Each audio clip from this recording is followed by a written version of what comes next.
E vamos de economia. O IGPM subiu 2,23% em julho, percentual superior ao apurado em junho. Denise Campos de Toledo, o que essa alta significa para os contratos de aluguel?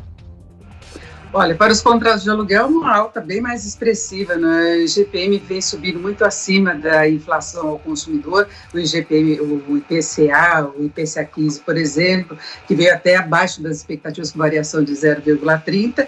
Aí nós temos a variação acumulada em 12 meses de 9,27%. Agora, Karina, mais do que a preocupação com relação aos aluguéis, que sempre estão sujeitos aí, ou tem a possibilidade de uma renegociação, não é, entre o inquilino e o proprietário, a questão é o que isso pode representar de pressão futura sobre a inflação ao consumidor, consequentemente sobre a inflação oficial e a referência da meta inflacionária do governo. A gente vê uma pressão muito forte dos preços no atacado, especialmente as matérias-primas brutas que estão subindo, tem minério de ferro com alta de quase 9%, tem a soja com alta de quase 9% também, carne bovina com alta de 9%, e tem a questão dos combustíveis, que foi também o item que mais pressionou os preços no varejo na composição do IGPM. Isso já vem acontecendo aí nas últimas semanas, a alta da gasolina passou de 4%, e tudo isso cria uma preocupação em relação ao comportamento futuro da inflação no varejo. A gente ainda tem a atividade fraca segurando muito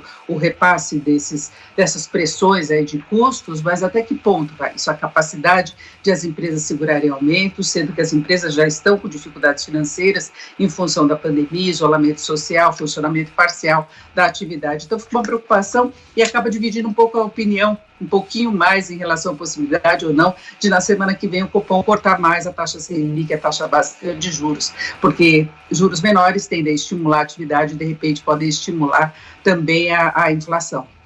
Agora, Denise, o ministro da Economia, Paulo Guedes, voltou a defender, a criação de um novo imposto sobre transações digitais. Será que isso vira ou não?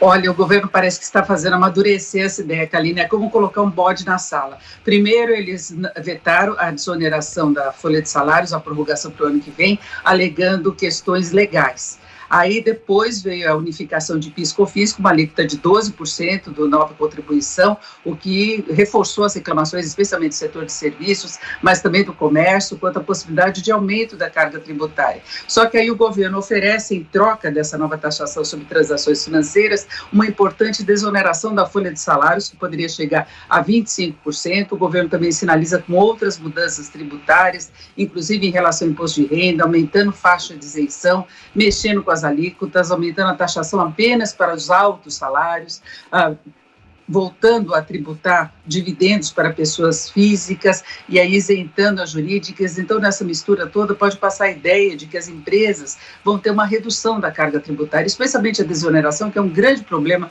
aqui no Brasil, é o custo da folha de salários. Então, o governo vai amadurecendo essa ideia, fala que uma alíquota de 0,2% garantiria 120 bilhões de reais ao ano e garantiria não apenas essa desoneração, mas também o Renda Brasil, que é um auxílio aos mais pobres, um novo programa que o governo está desenvolvendo. Então, ele vai fazendo amadurecer essa ideia. Rodrigo Maia ainda resiste muito, mas o presidente Bolsonaro já começou a assimilar essa possibilidade. Ele, que no passado se barrou o projeto original de reforma tributária do governo, até com a saída do secretário da Receita, exatamente porque se pensou numa tributação que era parecida com a CPMF na época, que agora é exatamente essa taxação sobre transações digitais.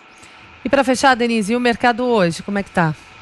Mercado bastante agitado, Karina. Nós estamos vendo aí a divulgação de vários números negativos quanto ao impacto da pandemia sobre algumas economias. Na Alemanha, o PIB caiu 10,1% no segundo trimestre. No México, passou de 17%. O mercado aguarda agora os números dos Estados Unidos, que estão sendo divulgados agora.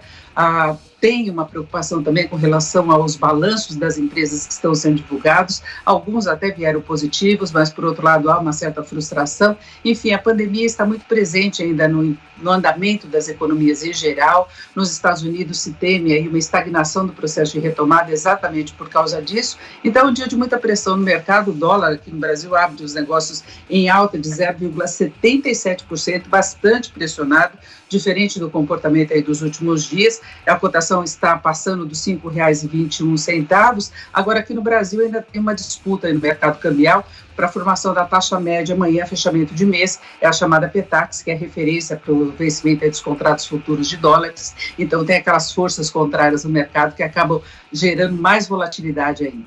Obrigada, Denise.